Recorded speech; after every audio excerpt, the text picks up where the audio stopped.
Ela vai trazer a experiência dela, a formação de mulheres, né? E ela é uma militante aqui de Fórum de Mulheres de Pernambuco, também já foi da coordenação um tempo atrás, e é de uma organização parceira, irmã do SOS Corpo, que é o Curumim, que aí ela vai trazer, com 5 minutos eu te aviso, tá, amiga? Eu tomei um susto. Boa tarde a todas. Meu nome é Sueli Valongueiro, sou conhecida como Sula, para quem não me conhece. Eu estou na coordenação do Grupo Curumim, que é uma organização feminista, antirracista e não partidária, completamente não partidária. Não tenho nada contra os partidos, mas eu preciso dizer muitas vezes isso. E que a gente trabalha no campo da saúde e da educação, né? Então, esse tem sido o nosso foco desde o nascimento do Curumim. Ele nasce a partir da discussão de gênero entre os profissionais de saúde e a saúde reprodutiva das mulheres, principalmente na hora do parto e no abortamento. Então, foi esse o nosso... Começa aí, né? Então, eu queria trazer para vocês uma experiência de uma organização feminista dentro do serviço público. A nossa ação da educação feminista dentro do serviço público, né? A gente trabalha com profissionais de saúde, com profissionais de educação e com os estudantes também das redes municipal de educação de alguns municípios, né? Goiânia, a gente fez um trabalho em Passira e agora a gente está entrando em Petrolina com muita dificuldade porque eles acabaram de aprovar a lei da educação sem partido. Então, vai ser bem difícil. Ideologia de gênero também. Tá tudo bem lá. Não sei como é que a gente vai entrar lá. Esse é o primeiro desafio, né? Como fazer educação, uma ação feminista, uma ação de educação feminista dentro de um governo e de governos de completamente direita, né? Então, e a gente está vivendo um momento muito difícil. Eu fiz uma fala aqui, eu vou falar de duas experiências, né? Uma experiência que é um trabalho junto às mulheres pescadoras do município de Goiânia e a experiência com o telefone que está tocando. Como vai passar E uma experiência com estudantes de 12 a 16 anos que a gente realizou em Goiânia e em Passira. Eu fiz umas anotações aqui a partir de um artigo que eu tinha escrito, aí eu vou dar só umas olhadas aqui. O Curumim tem 29 anos a fazer agora em agosto e a gente tem focado, na verdade, a nossa ação como um convite, na verdade, né? As mulheres e as meninas, na verdade, como aconteceu com todos nós, né? Um convite para refletir, para pensar qual é o nosso lugar na sociedade que a gente está, né? Esse despertar, eu acho que, independente de estar dentro de um projeto de Estado ou não, quem estão lá são as meninas e quem estão lá são as mulheres. Então, assim,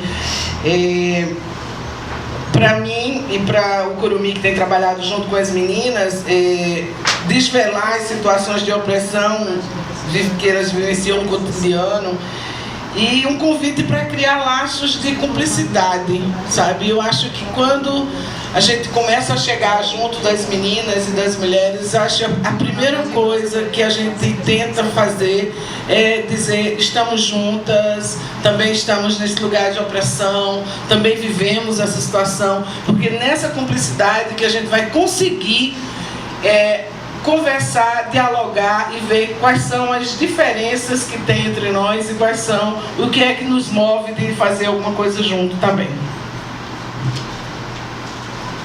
Vamos lá. Eu vou falar rapidamente da ação com as mulheres da pesca artesanal. Eu não vou nem usar isso porque não vai dar certo.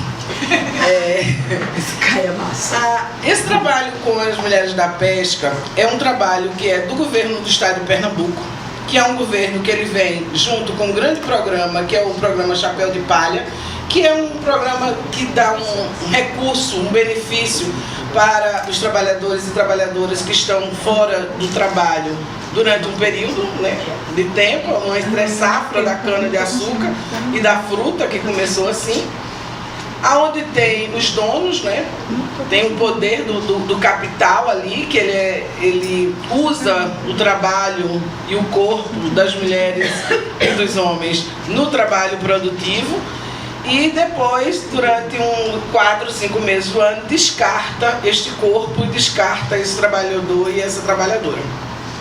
E o Estado garante com um salário, um recurso pequeniníssimo, que eles não passem fome, né, durante algum tempo. Para isso, o governo faz esse projeto, você recebe esse recurso, mas você tem que participar de uma ação de formação obrigatória.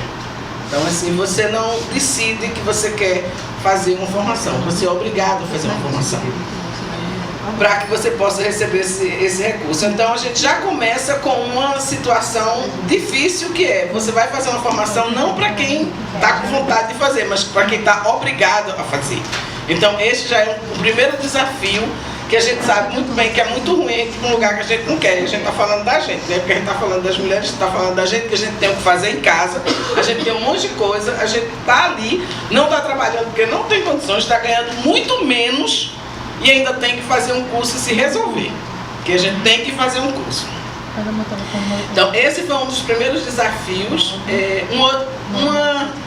Um outro desafio foi que eu quero voltar para o Chapéu de Palha. Aí o Chapéu de Palha, ele vem com esse recurso que o Estado garante.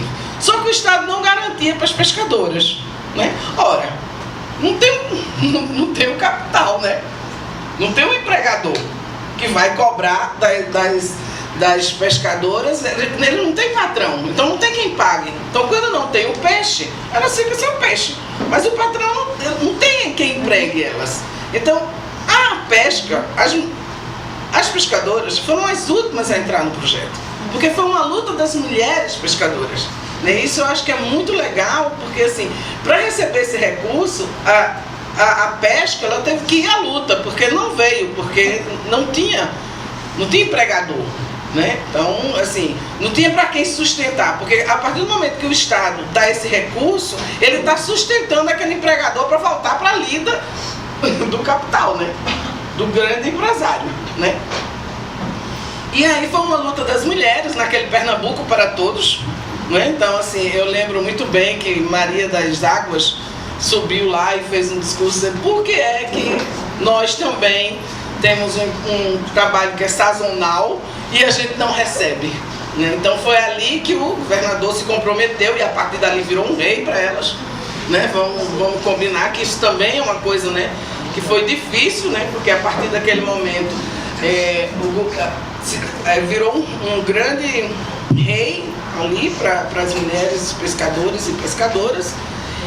E aí nós fomos convidadas, dentre outras organizações, para trabalhar nesta formação compulsória, né? Que era essa formação, porque na época tinha uma feminista, que era da Secretaria de Políticas para as Mulheres, a Cristina, né? Cristina Buarque, que ela trouxe e convidou algumas organizações, e um grande objeto deste projeto que ela escrevia para as mulheres era fortalecer os grupos de mulheres nos municípios. E aí a gente entrou nesse processo junto com mais 8 organizações, entre elas a FAS, Casa da Mulher do Nordeste, outras organizações feministas daqui também, a Gestos. E aí a gente montou uma metodologia de trabalho, que essa era a única forma que a gente topava de entrar nesse processo. Então, a metodologia, nós sentamos e construímos, né, com todos os objetivos, alguns transparentes e muitos ocultos, mas a gente conseguiu garantir que a gente discutisse com as mulheres a questão de gênero, a questão do trabalho produtivo e reprodutivo, porque a ideia era criar uma rede, né, que isso não foi para frente, mas era criar uma rede, porque o Estado não tem que criar rede, quem tem que criar rede é o movimento, não é o Estado, né? Então, assim, era criar uma rede das mulheres produtoras, né, das mulheres que estivessem na zona rural. Como se essas mulheres elas não tivessem organizadas em outros lugares já, mas a ideia era mais ou menos essa, criar uma rede de educadoras populares para trabalhar com as mulheres. E essa experiência de estar... E aí a gente começou a fazer a ação, né, junto às mulheres da pesca. O Curumim ficou com a cidade de Goiânia, que é uma cidade que é um polo, que se transformou, né, em 2012, 2013, num polo de desenvolvimento, né, que isso era uma outra questão bem difícil para a gente, porque era um lugar onde a gente estava querendo fortalecer e discutir e refletir sobre o que é ser pescadora, a identidade da pescadora, o quanto é forte, né, a pesca das mulheres naquele lugar. E aí vinha a Fiat oferecendo um serviço, oferecendo o curso para costurar os bancos dos carros e com uma promessa de que uma ia para o México, entendeu? Então, assim, as mulheres enlouqueceram para fazer esse curso e era muito difícil, porque o grande desafio que eu consegui, nós conseguimos identificar, foi a questão da identidade enquanto trabalhadora, sabe? De se reconhecer enquanto trabalhadora. Porque esse é um lugar da pesca que os homens, eles têm um poder financeiro, que eles são donos dos barcos. Então, as mulheres, o pescado que tem valor é o pescado do barco. Então, elas pescam marisco e fazem o quê? O beneficiamento do pescado. E o beneficiamento do pescado é como se fosse uma coisa de casa, não tem valor. Não é um trabalho produtivo, é um trabalho doméstico, como se ele também não tivesse valor. Entendeu? Então, assim, o trabalho dela, ele não é valorizado nem é valorado. Né? Então, assim, 1 quilo de marisco, ele vale nada. Entendeu? Porque assim, tive o prazer de conviver com as mulheres dentro da pesca do marisco e, gente, aquilo ali é desumano. Então, assim, se alguém um dia, por favor, for comprar marisco, não peçam para fazer mais barato. Porque, assim, é difícil. É de uma... É horrível, gente. Elas levam as latas com querosene para tocar fogo, que ficam passando assim, ó, sabe, um mosquito não pegar, que é uma coisa, gente, desumana, sabe? E depois elas esquentam aquilo, aí botam no fogo, aí abre, aí cata, aí antui assim para dar 1 quilo, entendeu? Então é um trabalho muito duro e às vezes elas não se percebem como trabalhadora. Esse é a coisa pior que tem. E vendem de muito por pouco para o atravessador, que na maioria das vezes são os homens, né? E o beneficiamento do pescado, que os homens chegam com os peixão e elas estão lá que vão cortar o peixe, que vão tratar e que vão passar. Então, quando a gente começa a conversar com as mulheres sobre o trabalho delas, e que a gente faz, ontem eu vi a Carol falando, que a gente faz uma lista assim, o que é que você fez de manhã? Se fosse pagar era quanto? Se fosse fazer isso era quanto? E a gente disse, quanto o marido ganhou? Vamos estar do lado. E a gente vai fazer a relação. Se elas recebessem um recurso, elas ganhavam muito mais do que o cidadão. Então, assim, essa relação do capital, né, do dinheiro, mas do valor do seu corpo, o que é o seu corpo, né? Seu corpo enquanto aquele lugar que tem um prazer limitado, porque também tem a relação de como você está se relacionando com ele, tem o teu corpo no campo do trabalho, né? O que é esse corpo que trabalha, o que é esse corpo no final do dia, né? Que trabalhou, que ainda fez tudo, e ainda vai dar conta de, como é que elas chamam, de saciar, não, mas é uma coisa mais ou menos assim, o homem, né, dá conta de acolher o homem nas suas vontades, né? Eu acho que pra gente que é feminista, essa troca, ela faz com que a gente cresça muito e cresça o outro. É uma relação de igual, né? Porque quando você chega, eu vou fazer uma formação, quando eu chego em casa, eu digo, Maria, que aula, né? Que aula que eu tive. Então eu acho que isso é uma coisa bacana, não é humildade, mas assim, é entender que nós somos iguais, né? Iguais, não sei se iguais, mas a gente passa por opressões iguais, né? Mesmo sendo diferentes, eu aqui, ela lá, né? E uma outra coisa é quando você vai... Tem a questão do trabalho e tem a questão da sexualidade, né? Aí a sexualidade, aí é um mundo, gente, que eu passaria 3 dias aqui falando para vocês de cada singularidade de cada mulher que traz da sua história, né? De quanto ainda este corpo, ele é difícil para as mulheres assumirem ele como seu, né? Esse corpo é meu. Eu acho que é uma das coisas mais difíceis. Eu não estou falando nem da sexualidade mesmo, estou falando do corpo mesmo, sabe? Aí quando você fala na sexualidade, que eu estava dizendo ontem, e muitas vezes é muito, você diz assim, mas aí eu não sabia que eu tinha 2 buracos. Eu escuto isso em todas as oficinas que eu vou. As mulheres não sabem que tem uma uretra e que tem um canal vaginal. Isso, e não sabem que tem um clitóris, né? Então assim, é impressionante. Então assim, essa é uma descoberta, mas que mesmo para que ela vivencie isso, ela vai ter que dar um salto. Porque tocar na vagina não é uma coisa simples para todas as mulheres, mesmo quando ela sabe que ali é o canto do prazer. Porque aquele canto do prazer, ele é proibido para ela, né? Ele não faz parte de mim, né? E quando, eu costumo até brincar, quando alguns homens aprendem e amam de verdade alguma mulher, isso pode até acontecer. Mas quando na maioria não acontece, então assim, é muito difícil elas enfrentarem e vivenciar a sua sexualidade. Eu vou fazer só um parênteses aqui. Eu fiz um trabalho aqui com o pessoal do Apitaço uma vez, e aí eu estive com muitas mulheres. E aí eu fiquei conhecida como Sula do Espelho, né? Porque eu dava um espelho para as mulheres, para elas se olharem, que isso também é tudo, olha, e uma coisa que eu quero dizer assim, tudo isso a gente aprende entre nós, dentro do feminismo, gente.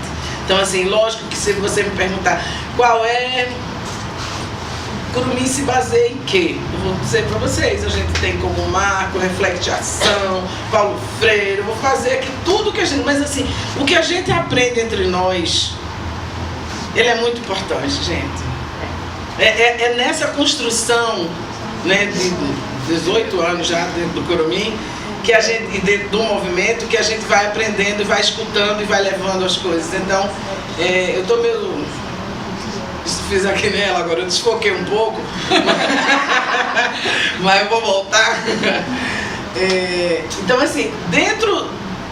Eu não vou falar muito do desafio que é ser uma ONG trabalhando com o governo, porque a gente teve muitas brigas, tá? Tudo que eu estou dizendo parece muito lindo, mas para isso acontecer tiveram muitas brigas, né? A gente vai botar isso, não vai botar isso, a gente quer assim, a gente não quer assim, né?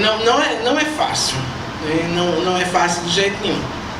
E também tem uma coisa que era muito chata logo no começo, que era achar que a gente era do Estado. Ou me lembro, dava um andor. Eu disse assim, eu não sou do governo. Ofensa grave. Uma ofensa grave. Eu dizia, meu Deus, eu não sou do governo, não diga isso, eu não tenho nada a ver com isso. Mas foi muito difícil mesmo essa relação. E ainda está sendo, porque eu acho que... E agora está muito pior, porque antes nós éramos escolhidas como as organizações de expertise em alguma coisa. Agora não, a gente vai ter que brigar com qualquer outra empresa para ficar com as mulheres. Qualquer empresa vai ser mesmo aquele negócio de licitação, chamada pública, pregão. E aí, sabe, aí a gente já não sabe se está na hora da gente também sair, se é uma avaliação que a gente está fazendo entre os grupos, está bem difícil. Sobre essa experiência, era isso que eu queria trazer, de como as mulheres, elas conseguem entender, quando a gente traz a questão da opressão, elas entendem que a opressão é uma coisa antiga na vida delas. Mas aquelas opressões, elas se tornam novas quando a gente diz que elas vão ter que enfrentar. Entendeu? Então, assim, é um salto, sabe? Que aí você vê, lógico, em algumas e não vê em outras. E aí, essa também é um aprendizado. É saber que é respeitar o tempo de cada uma dentro da sua vivência, que umas, como Ângela, que agora é coordenadora, presidente, não sei de quem, Ângela, que é pescadora de Goiânia, que agora fez e aconteceu, e coloca a conta nessa formação, mas tem outras que você diz, meu Deus, voltou para a igreja. Né? Porque a igreja, gente, eu vou dizer uma coisa, a igreja virou um ferrugem. É um ferrugem, gente, tá comendo tudo. Eu estou muito aperreada com a igreja evangélica nessas comunidades, inclusive na comunidade quilombola de Goiânia. Sabe? A comunidade quilombola de Goiânia, Vera Baroni foi fazer uma fala sobre racismo, ela foi com um turbante, o pastor foi lá chamar mulheres para sair de lá, de dentro da sala de aula. Entendeu? Então, assim, porque antes sempre houve, mas eles não eram tão invasivos e assim, cheios dos direitos como eles estão, não, gente. Eu estou impressionada. Eu acho que a gente precisa fazer uma força-tarefa para pensar nisso, inclusive Bolsonaro, que está aí dia 12 em Olinda, que vem receber tudo em Olinda, que o povo de Olinda vai dar. Eu acho que... E aí já estou fazendo um chamado aqui, porque estou nervosa com isso. Uma outra experiência que eu tenho 5 minutos ainda... Uma outra experiência que a gente ainda não sistematizou, mas que a gente vai sistematizar, que assim, é muito bacana, eu tenho que dizer, né? Que é o concurso de redação que a gente está fazendo nas escolas municipais. O concurso de redação, ele tem todo um processo, né? A gente trabalha com os professores, faz essa formação com os professores. Então a gente discute gênero, não sei em Petrolina se a gente vai conseguir, né? Mas a gente discute gênero, violência e o tema específico da redação que a gente vai tratar. Então a gente fez uma redação que era direitos sexuais e direitos reprodutivos com foco na gravidez indesejada, né? Porque a gente tem os nossos objetivos ocultos, que a gente fez em Goiânia, que foi muito legal. A gente fez uma da prevenção das DSTs. A gente fez uma as consequências do Zika vírus na vida das mulheres jovens e das mulheres em geral, mas tinha uma coisa com enfoque nas mulheres jovens. A gente fez agora um enorme título, né? Maria, coitada das crianças, era tão grande o título que já dava uma redação. E as novas demandas frente. E meu povo está embora. E também a gente fez do nosso campo mesmo, com o nome Meu Corpo, Meu Território, que foi fantástico, gente. Então foram a gente fez 5 experiências com a participação de aproximadamente 600 redações entregues. E a gente vai sistematizar e tem redações maravilhosas e que eu acho que é uma estratégia. Porque assim, a gente pode colocar o título que a gente achar que é um título que seja um objetivo oculto, mas que eu acho que pode ser uma estratégia para esse novo formato que está se formando, esse formato que está se formando dentro da nossa política e da nossa política de educação.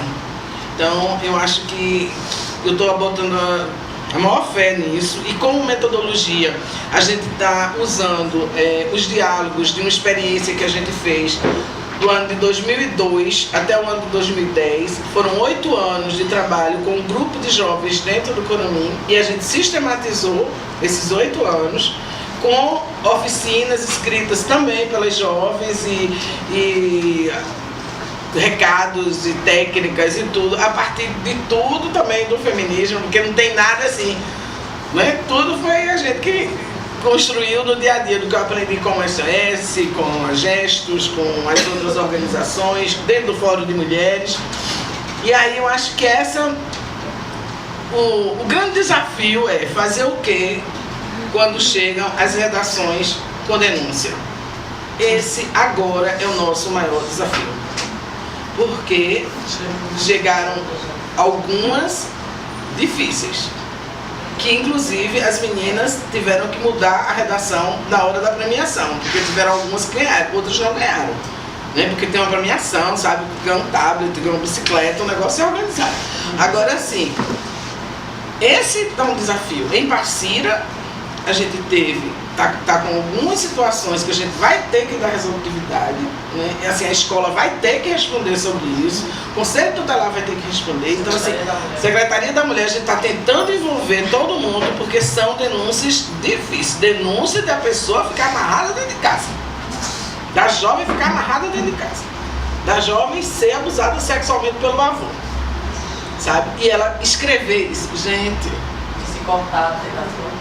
E tem uma moda, não sei o que foi isso, de se cortar. E lá na escola eu comecei a ver que tinham muitas meninas, um calor. As meninas de manga comprida, gente. E você sabe o que é aquilo ali, entendeu? Então, assim, é mutilação mesmo. E essas denúncias, eu acho que é o que a gente vai fazer com isso, né? Porque essa é uma coisa difícil. Mas agora, a última redação para fechar, tem uma frase de uma menina que ela dizia assim: eu aprendi, e eu quero dizer que a educadora ela está aqui na mesa, que está na sala, que estava com as meninas. Eu aprendi, viu, que a gente precisa ter muito cuidado para a gente não pegar a doença do mundo, certo? Mas a gente tem que usar a camisinha feminina. Só ela, porque os dois plásticos juntos não dá certo. Porque quando o homem bota o pênis dentro da camisinha feminina, a camisinha feminina bate uma bolinha de carne que a gente tem. E aquela bolinha de carne é muito bom para bater nela.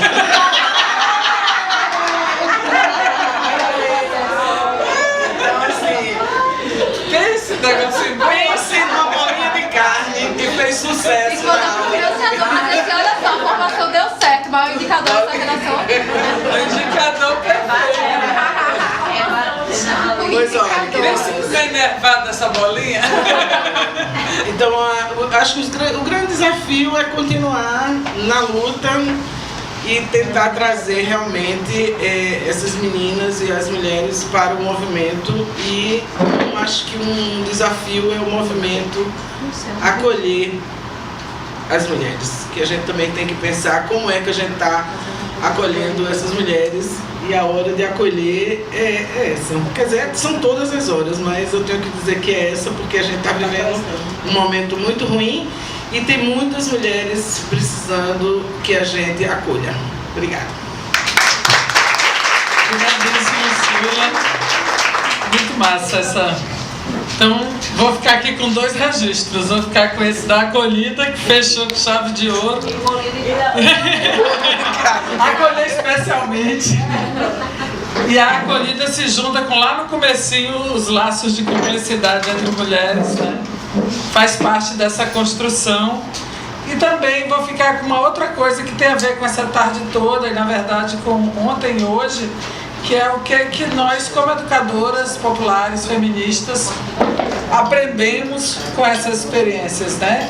Não só o que nós passamos e tal, mas especialmente a oportunidade que temos de aprender. Eu acho que isso é um elemento bem destacado assim, da fala de Sula, que eu queria deixar registrado.